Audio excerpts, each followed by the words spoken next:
Welcome back, everybody, to the Always Bayern Chelsea show. Today is Wednesday, May 1st, although by the time this one gets published, it might be Thursday, May 2nd. So, I guess keep your eyes and ears peeled, and we'll jump right into it because we have a lot to discuss today. Bayern Munich had a 2-2 draw against Real Madrid in the Champions League semifinals first leg matchup. And then we got a couple of matches to preview and a couple of things going on to discuss. Yeah, just a loaded week overall. Topped off with the brilliantly played Bayern Real Madrid match on Tuesday, which was awesome. A couple other matches that were exciting as well. So lots to talk about. Looking forward to the weekend as well. Yeah, so let's jump right into the Bayern Munich and Real Madrid matchup, which I'm now over 24 hours removed from, and I still don't quite know how to feel about it. Obviously, going into the match, if you would have told me you're coming away with a 2-2 draw, I would have been happy with that. You know, I think that Bayern has a fighting chance to go over to Spain and do well. However, if you watch the match, or if you're just getting your recap from us, I suppose, Bayern actually looked like the better team for most of the match, I thought, and controlled the match for long stretches of play. And then, unfortunately, there were two costly errors that led to goals. And just to get it out of the way at the start, because I don't want to harp too much on this. There's been a lot of negativity online because both of these mistakes came from the same player. Our center back, Kim Min-jae, who is playing due to Matthijs de Ligt, our top center back, being injured. So I don't want to harp too much on Kim. Two costly mistakes. I know I'm sure he's feeling awful about it. But there were a lot of positives to take away from this match, and almost everybody else I thought played very, very well, and then a few players on Bayern played extremely well. I really wish you would have stopped your recap before you said however, because that's how you should feel, in my opinion. I know you're expecting a loss. Getting a draw is great. As I told you over text, yes, there were some mistakes, but mistakes are going to happen. It's a big game. It's a semifinal. Real Madrid also made some mistakes. You can look at that as, sure, Bayern were the better team and could have won, but I think overall it was a well-played match by Bayern, and they still have that momentum even going into next week facing Real at their place, in my opinion. Yeah, going to the Bernabeu is going to be tough, but I'm happy with where Bayern is right now, especially if you would have asked me a month or two ago. And I'm feeling good right now. After a little bit of time to come down, I'm feeling like Bayern can really go in and grab this one if they want it. But yeah, I guess we can just kind of go through a little bit of a recap of the match because it was exciting and there were a lot of ups and downs, and I'm kind of just going off memory here. I didn't really write down any notes, so forgive me if there's any lapses. But the first 20 minutes or so of the match, Bayern completely controlled. Sané had a great opportunity 40 seconds into the match to score. It really looked like he was going to score. It was a good shot and it was a good save. And then Bayern was just playing completely aggressively and just really taking it to Madrid in the beginning, and it almost looked like Madrid didn't have an answer for the first, 15, 20 minutes.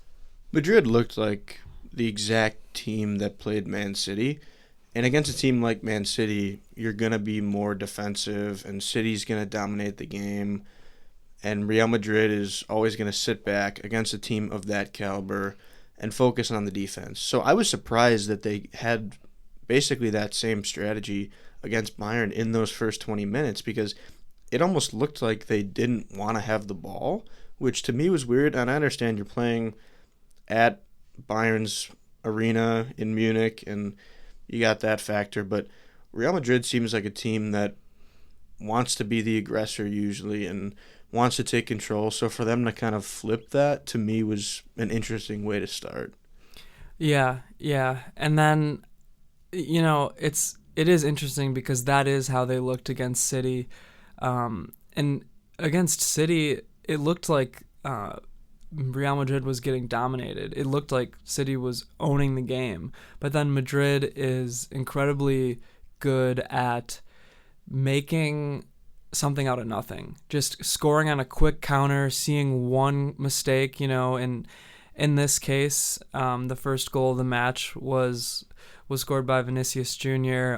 with a beautiful assist from Toni Kroos, the German, who caught Kim Min Jae slipping and just threaded the ball right in there, and that's kind of what Real Madrid is and why they're such a good team. It looks like they're just not really creating chances, not building, and then all of a sudden you blink and they're scoring goals.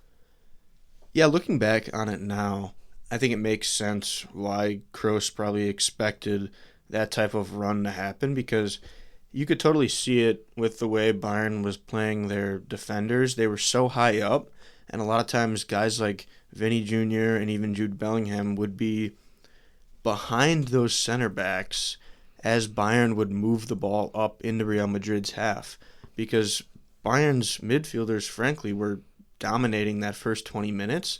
They were moving the ball so effectively up past those first few Madrid attackers.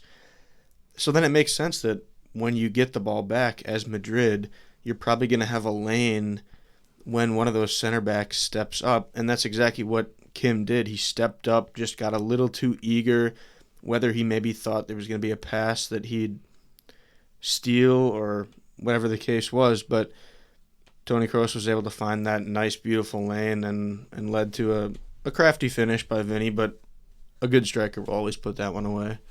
Yeah, yeah, I think that's exactly what happened, and unfortunately for Bayern, like I said before, Matthijs de Ligt was hurt, and he is the type of center back who plays well in this type of system, in this type of setup. Bayern was really pushing forward with their left and right backs in this matchup, and then their center backs were actually pretty far forward as well. But a center back like Matthijs de Ligt and then also like Eric Dyer are really good at positioning themselves correctly in these situations and backing up and controlling the match with their just intelligence and their passing and things like that. Whereas center backs like Kim and Upamecano are really good at pushing forward and being fast and like doing those kind of what Tuchel called greedy or like aggressive types of positions, which clearly that wasn't the game plan because you can't have your whole back line playing like that. You need guys like De Ligt and Dyer who are like the stable rocks back there. I would say at the same time, while I agree that's kind of how I would play my center backs and my defenders, it felt like Tuchel really was trying to get them to push up and really press. I mean, I saw him a few times on the sidelines. He was so active with his hands and his motions and constantly telling guys to move up or move left or right or wherever he was yelling at them. I don't know if half the time they even could hear him or saw him because it looked like nobody was looking at him most of the time when he was saying it and making the motions, but I really think he wanted them to be super aggressive, which I found interesting. Yeah, it was a little bit different tactic than you saw against Arsenal and really than you saw all year. I completely applaud Tuchel on his game plan this match. It's not easy to beat or draw a Real Madrid. I said it before the match. I think they're the best team in the world, and yeah, there were a lot of guys on Bayern who really, I guess, took to his message and executed exactly how he wanted them to. But yeah, you saw like you were saying, you saw Mazraoui on the left and Kimmich on the right, really pressing far up and even interchanging with Sané and Musiala at times. It was crazy. Like Mazraoui a lot of times was so far up, like close to the box, just interchanging with the wingers. He was. I mean, I remember a couple times he got super far up close to where he could have had a shot on goal and then maybe he got caught up or didn't make the right pass or something like that. But yeah, I mentioned this a little bit ago here, but I thought the midfield was really strong for Bayern. It just didn't seem like Madrid had an answer for some of those guys, Yep. which I think's crazy. I mean, I told you this already, but Jude Bellingham to me just did not show up at all, and Bayern took advantage of that. I'm not sure if he has the tendency to try to attack too much and maybe then leaves his defending behind. I know it came out later he had cramps later on in the game, but for me it just didn't look like he was the player that everyone says he is. And I think he's a great player, but Bayern, I'll say it again, really took advantage of his poor play in my opinion. Yeah, I think a lot of people are saying that Konrad Leimer was Bayern's player of the match, and I don't know if I could disagree with that. I rated him a 9 out of 10 on that one. He was someone who is just, he's known as horse lungs. He's known as somebody who runs and runs and runs for 90 minutes. And man, I'm glad he was healthy for this one because, like you said, he dominated the midfield. He was the best player on both teams' midfields, I would say, which was completely crazy, especially because a few weeks ago I was talking about, I don't even know how he's going to fit into the squad. And then all of a sudden, last couple of weeks, he totally turned things around. Yeah, I have him as my top player of the match. Definitely the best player for Bayern in terms of all-around game. I mean, I'd maybe give Sané some love for creating chances, stuff like that. Kane some love, of course. But in terms of being the most important player on the pitch, it was definitely Leimer for me. Yeah. Yeah, actually, I guess you could, if you're looking at Madrid, you could give Toni Kroos some of his flowers too, because he did have so many clinical passes, and really, I mean, it's hard to say Vinny wasn't their best player, but Toni Kroos really created a lot of opportunities for Real Madrid. But yeah, you mentioned Sané, and it went into halftime. Bayern was down 0-1, but they seemed like the better team, in my opinion. They seemed like they were creating more chances. And then right after halftime, I think it was maybe the 53rd minute or the 52nd minute or something, Sané just had one of the more beautiful goals I've seen in a long time. It was almost out of nothing. He took a couple dribbles. I think it was an assist from Muller, I want to say. It was a beautiful pass too. But it was one of those instances where Sané just had a few, yards of space, and he just rocketed a shot off, and it, same post as the goalie was diving for, and he still had no chance. Such an important goal for Bayern because going into half, I did think Bayern were the better team. You're still down 1-0. But I actually thought Real Madrid came out in the second half. In those first 8 or so minutes before the goal, I thought Real was looking like the better team.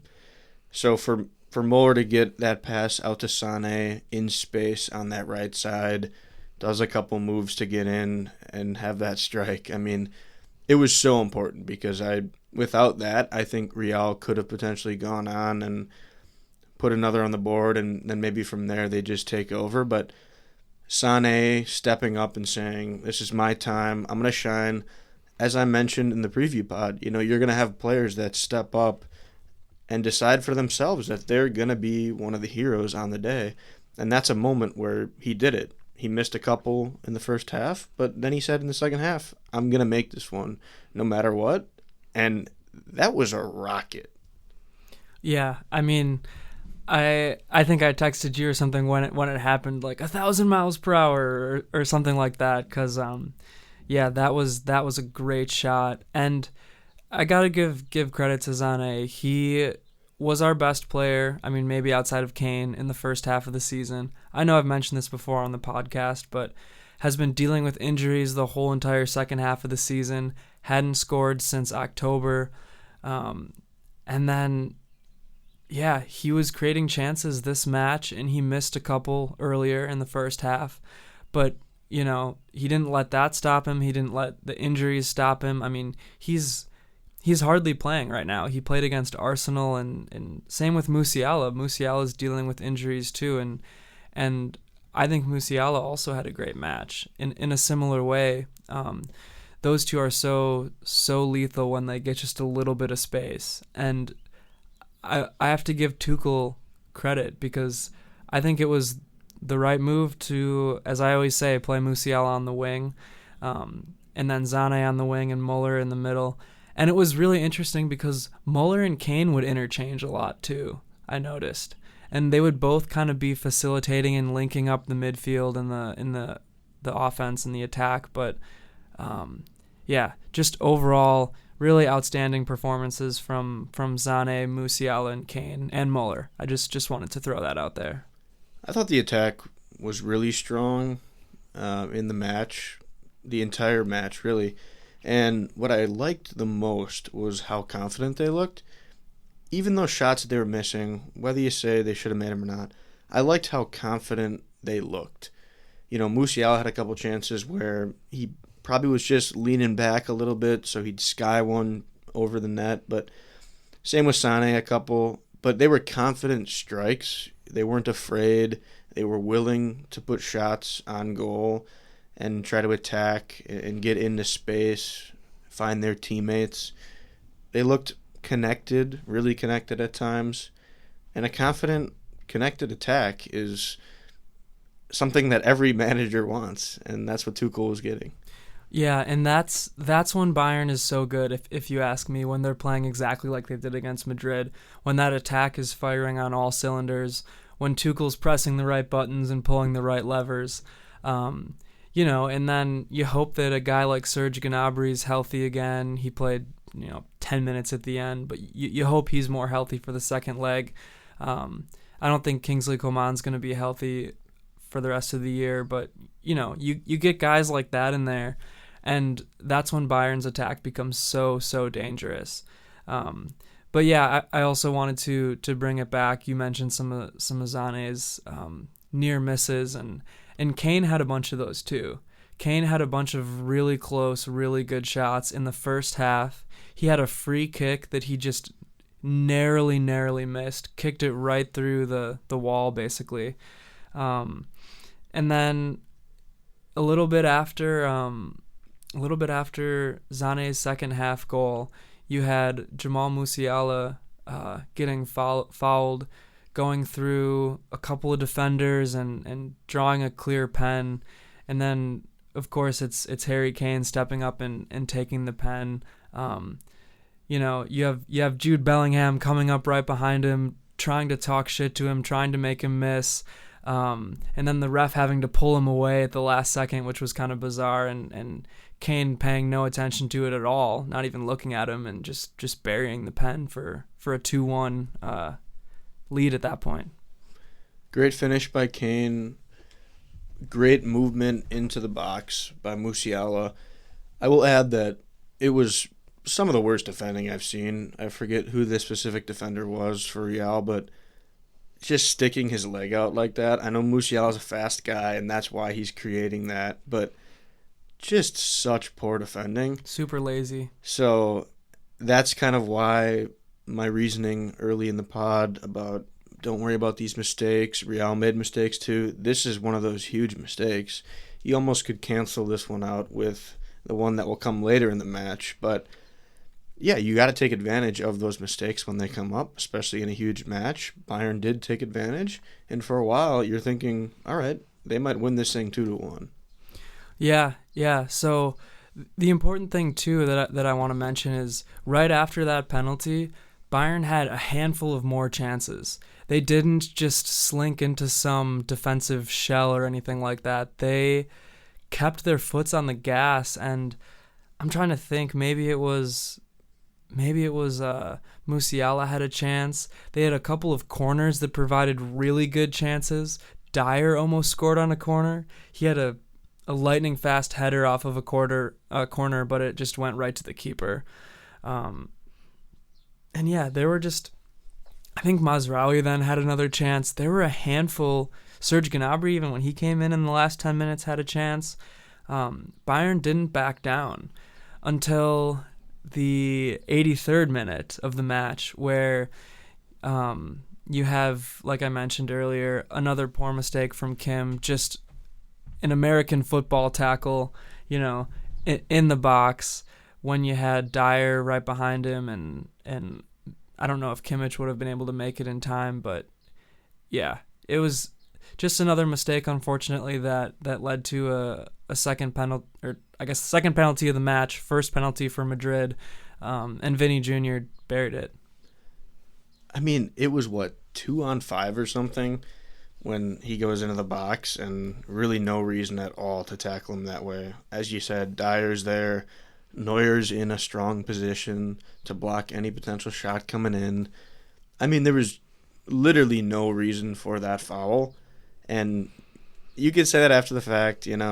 I'm not the player that's in the moment, whether he thinks that there isn't somebody there or he just really thinks that he has to lunge after it. Either way, it's unfortunate that it happened that way. Just because a mistake like that, as you said in the beginning, it makes you feel like you should have had the match. Yeah. So it was I don't know. It was an interesting match. I was very nervous for it. I was very excited. These are the kind of matches that you live for as a fan. The rest of the match there wasn't a whole lot to speak of. There were some more subs. Davies came on, and I guess I should have mentioned earlier, Guerrero came on at halftime for Goretzka in the midfield. There were some talk that Goretzka might have been feeling an injury, but maybe it was a tactic. I don't know. It seemed like it worked either way. Tuchel made a couple of halftime changes. For some reason, he like kind of switched up some of the winger positionings, and that actually I think led to Sané's goal. So, I'm fine to say a Tuchel masterclass, honestly. Yeah, Tuchel did a great job, as he always does in the big games. And this being a big game, I do also have to add, you've been a fan for not super long. You're a young fan, as I would say.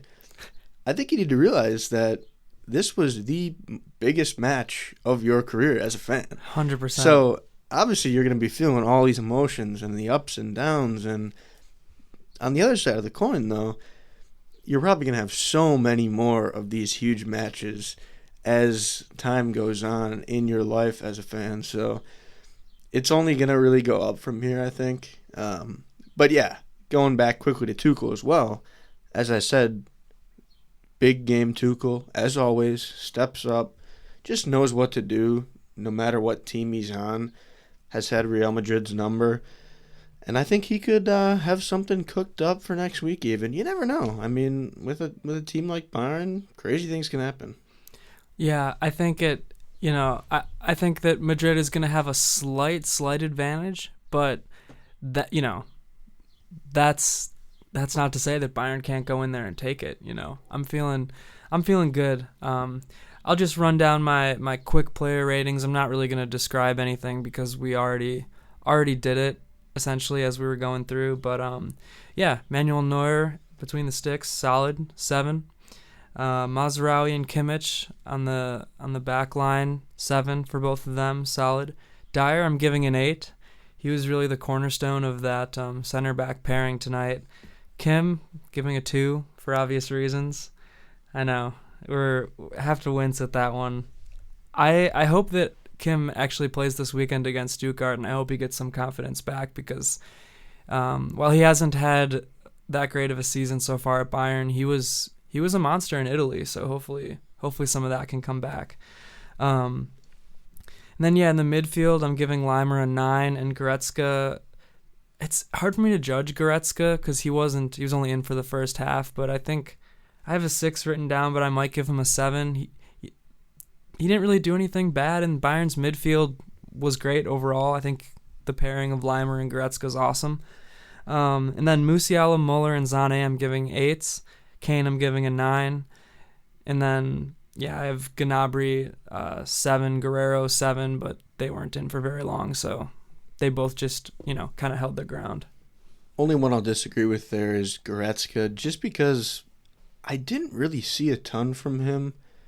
I agree that he didn't necessarily do much wrong, and I think he was part of that strong midfield. Yeah. But usually when I watch him play, I see more activity and some better passing and just overall more chance creating. I didn't necessarily see that from him. Yeah, I can kind of speak on that. So he's usually a box to box midfielder basically. Um, and this season it's been totally dependent on the lineups.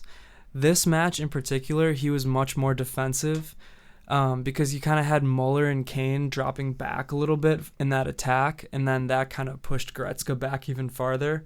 So um, that was kind of what I saw from that, and that whole situation I think sort of allowed those like one-on-one scenarios for Sané and Musiala that they completely capitalized off of. Um, I'm no master tactician, but that's what I could say about that. Well, you're learning under Tuchel, so you have a long way to go, but you'll get there. Yeah, yeah. So I guess yeah. To recap, I'm feeling all right. I'm feeling just overall. I'm feeling happy to be here. Basically, as a young fan. But yeah, I'm very very very excited about next week. So with that, do you kind of want to bring it over to Chelsea? Yeah, real quick before Chelsea, I do just want to mention that we had the second semifinal match in the Champions League today. First leg at Dortmund, who started off with a 1-0 victory over PSG. I didn't watch live. Not sure if you did either, but No, I was like kind of keeping up with the score, but I wasn't able to watch live. yeah, I just know Füllkrug scored the one goal. It was a nice goal. I did see it. Dortmund, from what I understand, had a defensive masterclass for the most part, which is what they're known for. And PSG, I think, actually had more expected goals. I know they hit the crossbar twice in a matter of 14 seconds. Probably should have put one of those away at least. So, super interesting match. I think PSG still is the odds-on favorite in that one, heading back to Paris next week. But super excited to watch, or I probably won't watch, I guess, but see what happens for that next week as well. Yeah, I'm very excited for that too. I got to give it up to Dortmund, and hats off to German football. I will also add, I mentioned this before the pod to you, that they clinched essentially their own spot that they're in right now, fifth spot for the Bundesliga. So they're going to be in the Champions League again next year. Great for them, building momentum. Ian Maatsen, Chelsea Loney, he's probably going to get sold to Dortmund or Bayern. We'll talk about that some other time. But love to see a Chelsea guy at the same time doing well, playing super well at left back for them. So that's certainly something to note. Yeah, Bayern is definitely looking for a left back right now, and yeah, I've been seeing rumors about that obviously for a while. We won't talk about that today. Stay tuned for the summer when we have some exciting podcasts about all the transfer rumors and individual player analysis maybe. But yeah, that's going to come up later, and Chelsea's got so much of that going on. So we'll kind of segue right now into talking about some of those Chelsea players, because I tell you what, they could use Ian Maatsen right now. They have 14 players that are injured for the match tomorrow against Tottenham. Probably the same number injured for the weekend match against West Ham on Sunday. A couple of them might play. Who knows? They'll probably have a couple more injured during tomorrow's match. But two massive matches. Huge. I mean, Tottenham's still playing for a lot. West Ham playing for Europe. Chelsea playing for a sliver, hope of Europe. And just playing for the momentum, as I said last week, building into the next season, playing for job security, as I mentioned. So a huge match. Tomorrow's London Derby. Huge. I mean, going against Tottenham at the Bridge. So it's going to be insane. This pod that you're listening to will most likely be after the fact. So I'm not going to necessarily preview specific things about Tottenham. More going to preview these two games in a bundle, if you will. 2 for 1. Which, yeah, you're kind of getting a buy one, get one here. So take advantage of that deal. And you do owe us money if you're listening to this. Venmo me. I would love some money. Yeah, you can look me up. I'm not going to release my Venmo just because I don't want to be a greedy son of a gun, but... Like Kim? Oh, jeez. That's what that was. Tuchel's comments about Kim. He did say that, yeah. Tuchel was honest. I mean, that's how you got to be, to his pleasure. But, yeah, so these two matches, I mean, the big thing I want to touch on is the injuries, and I've mentioned this thousands of times already on this pod. It is absurd. I don't know what more I can really say besides that. 14 guys, 14 players that are out. Most of them have been out for a while and will continue to be out. Reece James, Wes Fofana, the likes. Some of them are starting to come back. You got Colwill and Christopher Nkunku that are in full team training now, but then Poch still says today, oh, but they're still not going to be quite ready for Thursday and probably not for Sunday either. Oh, I didn't know that. I thought that they were going to be... Yeah, because I saw that they were training, so I just figured... Yeah, so they upgraded from partial training to full, and yet still they're not coming back? At least to be in the squad and play 10 minutes? That's what I don't get, is... I get you don't want to rush guys back, so I do understand that part of it. But then why are you saying they're in full training and participating, but then you're not going to give them 10 minutes?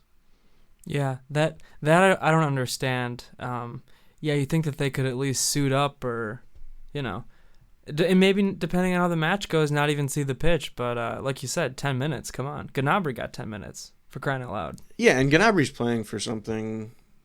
Well, he's just playing for something. Chelsea aren't playing for a ton. Yeah, but he's injured, No, but I guess my point there is Champions League is a legitimately huge match. And while I believe every match is important and you should be playing your best and giving your all, but Chelsea right now, it's just so much going on that maybe they don't see it that way.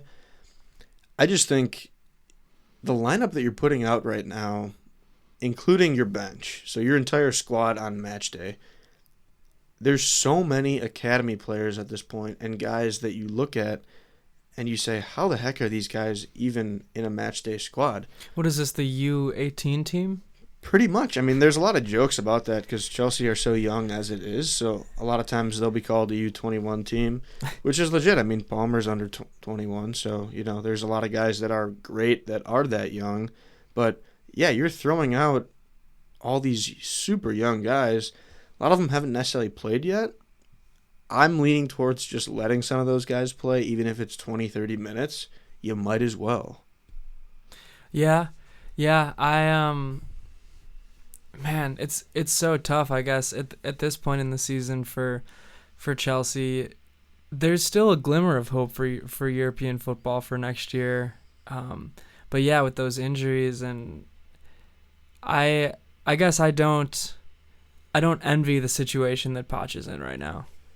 I don't either. It's tough for sure, and I know he has a tough time translating his thoughts to the media, the press, about injuries, the situation he's dealing with, the lack of star power that he's had on any given match day. I released today on our Twitter, Always Beche, give us a follow, and like this specific tweet about a lineup that I would like to see for this match, and maybe for the weekend too, but I think it's an interesting spot because Enzo's out now for the rest of the year. You got Gallagher and Caicedo in that midfield. But then you also have your left wing spot that you haven't found a solution yet. Would I love to give Mudryk some time? Sure. But I think right now, since I'm still trying to get victories, the lineup that I posted that I would like to see has Gallagher on that left wing, which he has done with some mixed success.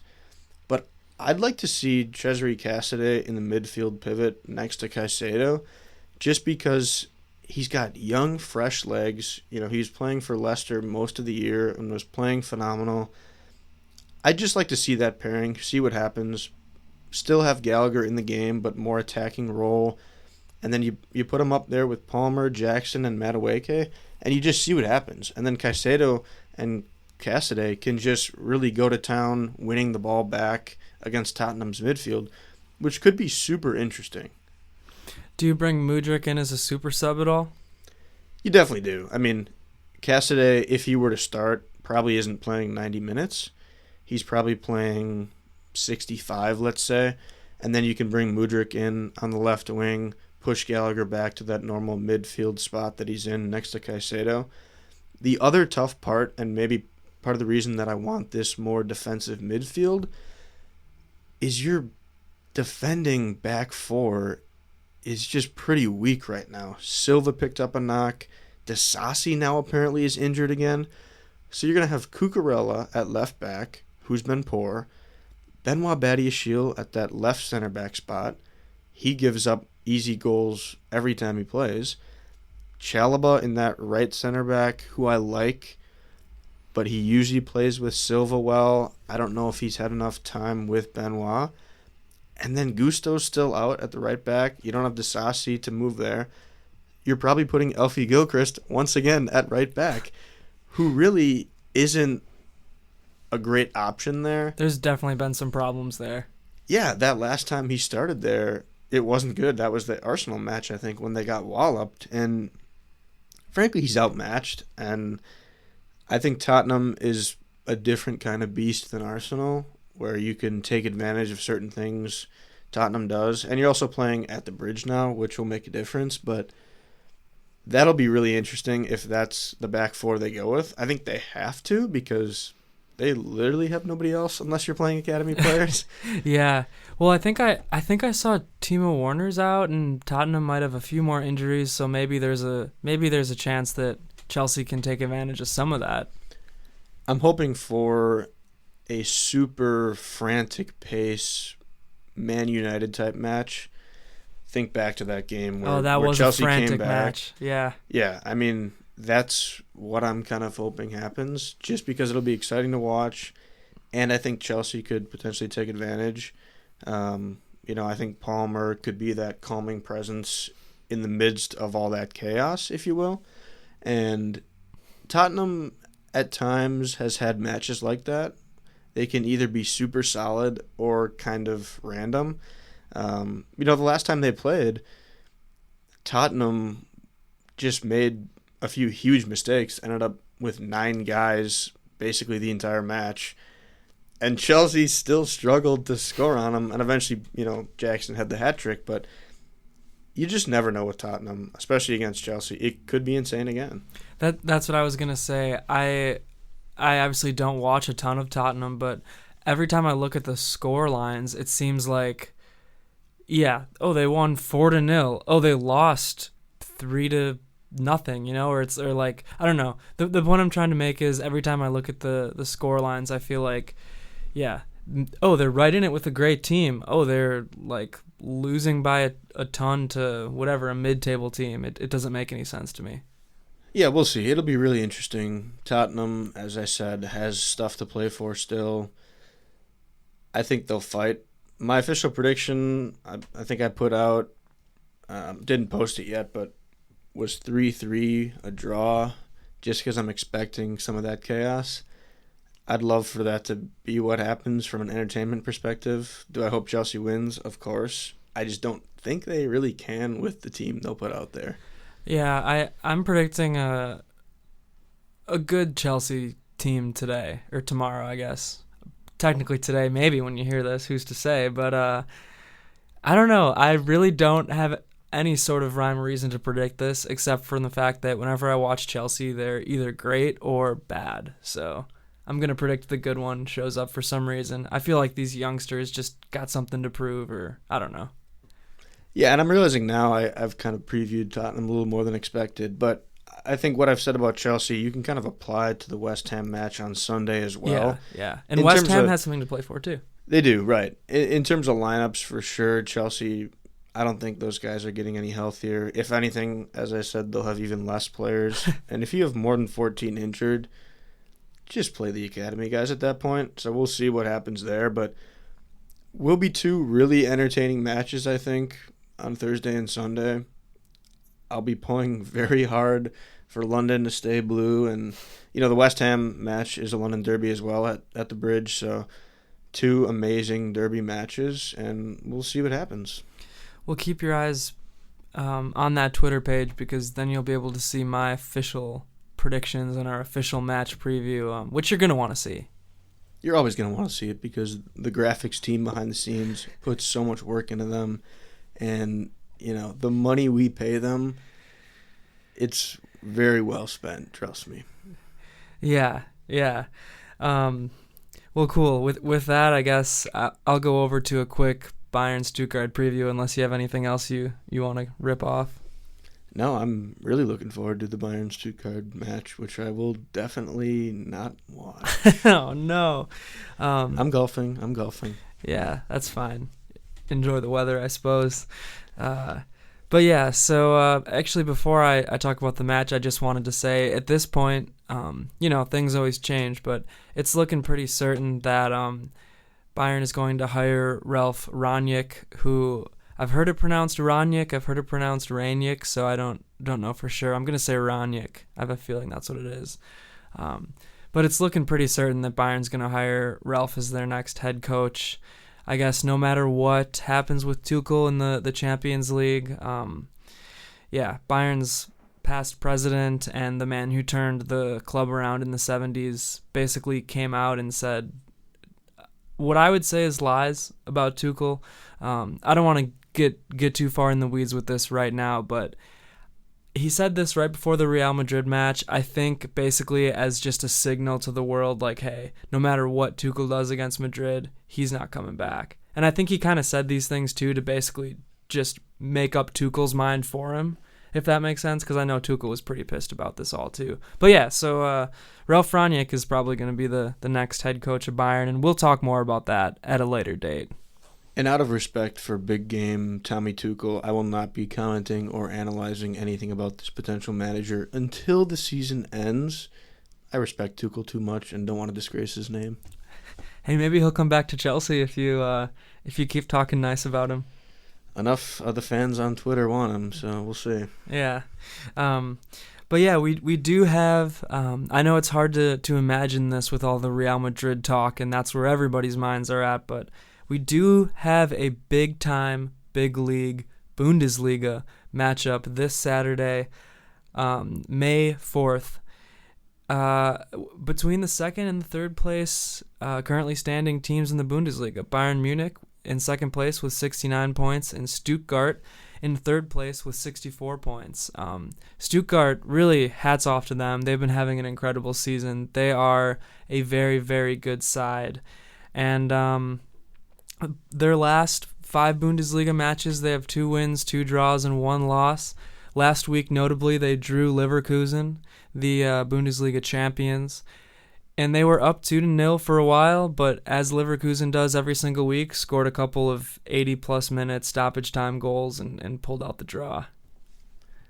Yeah, Leverkusen, I mean, they're insane. But looking at this Bayern-Stuttgart match, I find it interesting because I'm imagining the match as somewhat of a horse race. You know, you got Bayern, the older, experienced horse that's kind of steadily gone through the league as the year has gone on. Then you got this young, fast horse in Stuttgart that could give the older horse quite the match. And I don't know anything about Stuttgart, but I just wanted to make that analysis because all I'll be thinking about on that match day is the Kentucky Derby. I knew as soon as you said something that's where you were going with that. But yeah, Bayern has looked all right in the Bundesliga, I suppose. I mean, as of late too, they've looked pretty solid. They've got some momentum. But their last 5 Bundesliga matches, 3 wins and 2 losses. So it's going to be interesting. The main thing for Bayern is just please, no more injuries. We cannot afford another key player to get injured before Madrid. The lineup's already thin, maybe not as thin as Chelsea's lineup, but we don't have to call up any academy players as things stand. But Bayern is looking very thin, so it's going to be interesting to see what Tuchel does. Almost the entire attack has some level of injury. I don't know. I don't think He's going to play Zane. He might not play Musiala. I don't know if he's going to play Gnabry. I think you're going to see the likes of Tell and Choupo-Moting, and I think Kane will still play. I don't know if Muller's going to play. I mean, he's obviously getting up there in age. I doubt De Ligt is going to play. I hope he's going to be healthy for Madrid. I would maybe rest Dyer too. I would probably throw the Kim Min-jae and Upamecano center back pairing out there. And then, the rest of the guys, like, you can maybe play a Guerrero for a little bit, play Kimmich for a little bit. Maybe rest Limer too if he's still having his injury issues. So it's going to be interesting. I just wanted to give a few notes about Stuttgart because, I gave them their flowers. They're having an incredible season. At this point, they might end up with more points than Bayern had last year when they won the league. So they're having a great year. They're actually coached by Sebastian Hoeneß, who's the nephew of Uli Hoeneß, who's the big Bayern boss who I was talking about before, talking smack about Tuchel right now, which is interesting. He was, I think, on Bayern's radar for the head coaching job, but the nepotism aspect of it I don't think would look very good. Massive conflict of interest, not only in the managerial search, but in this match here. Yeah, so I got to give him credit. I mean, I think he's been doing great with Stuttgart this season. Another interesting thing is Stuttgart's goalkeeper, Alexander Nubel, is the likely heir to the Manuel Neuer throne at Bayern. He just signed another extension for Bayern, but he's been loaned to Stuttgart, and it's working out great for both parties right now because he's playing and doing well, and Bayern, gets to roll with Neuer until he hangs it up. Good to know. I'll definitely look into some film on him over the summer. I'm actually kind of serious because over the summer I'd like to do some of that stuff, but that's interesting that you said that. Neuer, huge goalie in terms of his level of play, so if they already have a guy lined up and he's doing so well for Stuttgart, that's massive for Bayern. Yeah, it is, and there's I guess a few more players to mention. Chris Führich is a guy who's been closely linked to Bayern. There's a good chance that he will be a winger for Bayern next season, if Bayern so chooses to go after him. But he's more of a traditional winger, which Bayern doesn't really have right now. So there's a chance that the new coach is going to want to use more of a traditional winger and maybe kind of set up for Kane. But and that also depends on if Gnabry, if Coman, if Sané gets sold. So we'll see. But I think it's more than likely that he'll be on Bayern next year, and that Coman and Gnabry, I guess, or Gnabry gets sold because of all their injuries. And then Maximilian Mittelstadt has been called up for the German national team, and I just remembered seeing him out there. I think he scored a goal against the Netherlands in those friendlies, and I remember seeing him out there and thinking, man, he's doing good. I'm kind of starting to feel bad for Stuttgart just because it seems like Bayern's taking all their talent and ability and managerial options, but yeah, it's awesome that they're having such a great year. I'm looking forward to the match, even though it's less important than some of the other matches Bayern has coming up. It's really important for Stuttgart, I would say, just because it's awesome how well they're playing, and their fans, I'm sure, are going to be super excited every time they take the pitch. Yeah, so overall, I'm just looking forward to that one. I could easily see Stuttgart pulling out a win here, but I'm going to go ahead and throw my prediction out there with a Bayern Munich victory 3-2, just because I think they're going to want to keep the momentum rolling.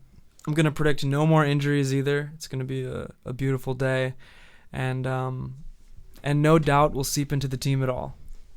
No prediction from me yet. I'll have one eventually once I look into the analytics and everything, the underlying data that Stuttgart has and the reasons why they're such a top team. But as of now, I'd lean toward draw. I do agree that I think it's, again, a battle between rest and momentum, and I lean toward momentum if I'm Bayern. So I don't think they're going to put a weak lineup out there. Yeah. So Man, I forgot. I had some sort of a great joke lined up to say there, but I just totally biffed it. Totally forgot it. The crowd wasn't going to love it anyway. Dang. Maybe it's a good thing I didn't step up to the mic there. But yeah, you have a couple more notes before we wrap things up. I do have a couple other things. The first being somber and sad and a little depressing for any Chelsea women's fans that are out there. I know there's a lot of you out there. It is almost the end of Emma Hayes' time as manager of Chelsea. Super sad how it's coming to an end. We talked last week about the completely rigged match in the Champions League for women against Barcelona. Today, Chelsea lost 4-3 to Liverpool in the Women's Super League, and it's looking as though Chelsea will not win another title. I think they've won 5 or 6 in a row, so it's not crazy sad where it's like they've never won or anything, but it would have been nice to win one in her last season. City most likely will lock it up. I think there's still 3 matches or so left, but it's looking pretty tough at this point. It's sad, bittersweet, unfortunate that it ends this way. Also not super surprising just with everything that's been going on. When you have a manager on the way out, it's tough, as Bayern has seen too. I think I also just want to add that as a resident and citizen of the United States of America, I'm really looking forward to Emma Hayes being the manager of the U.S. women's national team. I think she's the best coach probably out of all women's soccer, so that's super exciting, even though it also hurts the Chelsea fan in me. And it's something that we'll probably talk on later because it's really great that the women's game is in the spotlight right now with her at the helm of the United States. Tough scenes, but we will welcome her with open arms into this country. Open Arms, phenomenal song by Journey. And I will just finish by singing it. I would love nothing more than to finish it with that. But really, I'm just going to finish with super quick lightning news that I think is important. EPL finish of the year. City, it's looking like they're going to take it. Arsenal might have something to say about it. Sheffield United officially relegated down to the Championship League. You still got Forest, Luton Town, and Burnley all within 2 points of each other, battling out to be relegated or not be relegated. Chelsea still will go at Nottingham Forest in a couple weeks. That'll be a big match for them. And then you still got the battle for the Golden Boot in the Premier League. Holland's at 21, Palmer at 20, and a couple others at 19. So a lot going on still in the Premier League as a league, and excited to see all that play out. What I'm hearing is you should just keep listening to this podcast. What I'm hearing is you should check us out on Apple and Spotify and YouTube and Twitter and always Bayern Chelsea.